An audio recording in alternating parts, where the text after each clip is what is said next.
इसमें हम लोगों को दिया है find the area of the shaded region in the figure where a circular arc of radius 6 cm has been drawn with vertex O of an equilateral triangle OAB of side 12 cm as center।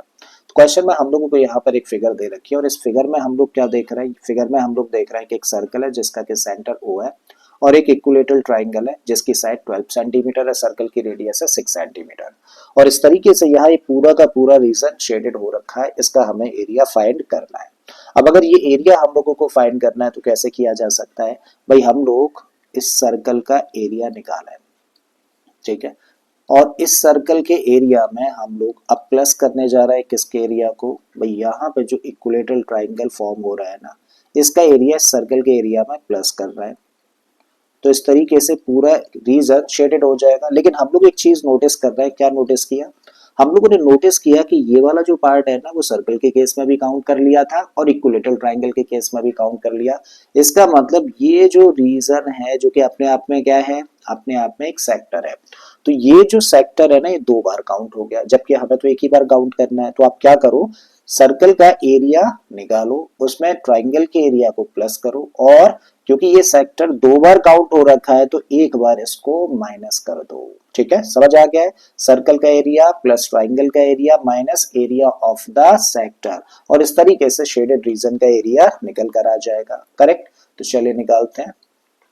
Circle का area अगर हम लोगों को चाहिए तो किस किस चीज की जरूरत है, रेडियस की हमारे पास में है।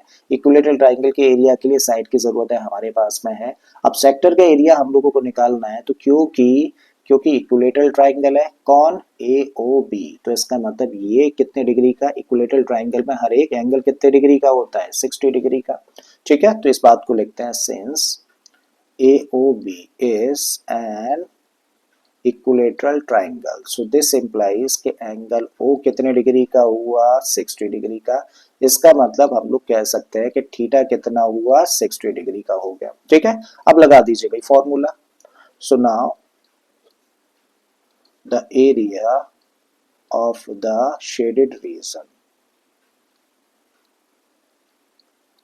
the area of the shaded region कैसे निकाला जा सकता है, area of the circle में प्लस कर दिया जाए एरिया ऑफ इक्विलेटरल ट्राइंगल, में से माइनस कर दिया जाए एरिया ऑफ द सेक्टर। ठीक है, चलिए फॉर्मूला लगा देते हैं, वैल्यूज रख देते हैं। एरिया ऑफ द सर्कल का मतलब पाई आर स्क्वायर। ठीक है, पाई को पाई ही रहने दो, रेडियस कितनी है, 6 है, तो पाई आर स्क्वायर में प्लस करना है एरिया ऑफ इक्विलेटरल ट्राइंगल।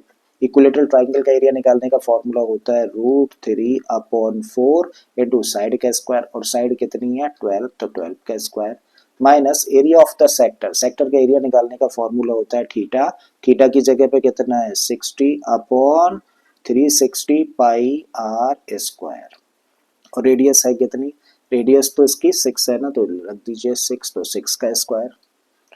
ठीक है, अब 6 का स्क्वायर कितना होता है 36, तो आपने इसको लिख दिया 36 पाई, प्लस का साइन रखिए √3/4 एज इट इज, 12 का स्क्वायर करेंगे तो कितना होता है 144, माइनस 0 से 0 कैंसिल, 6 से 6 टाइम्स कैंसिल, 6 से 1 6 कैंसिल हो जाएगा, तो यहाँ पे क्या मिलेगा, यहाँ पे मिलेगा 6 पाई।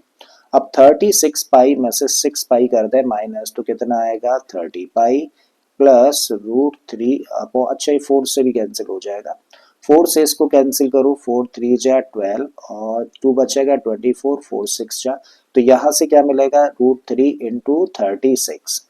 और फर्दर अगर हम लोग देखें तो यहाँ पे 30 पाई प्लस 36 √3 है, तो इसको आप लिख सकते हो 30 इंटू 22/7 प्लस 36 √3, और जब दोनों का मल्टीप्लाई कर दिया जाए तो बन गया 660/7 प्लस 36 √3 सेंटीमीटर स्क्वायर, और यही आंसर हो जाता है इस शेडेड रीजन का।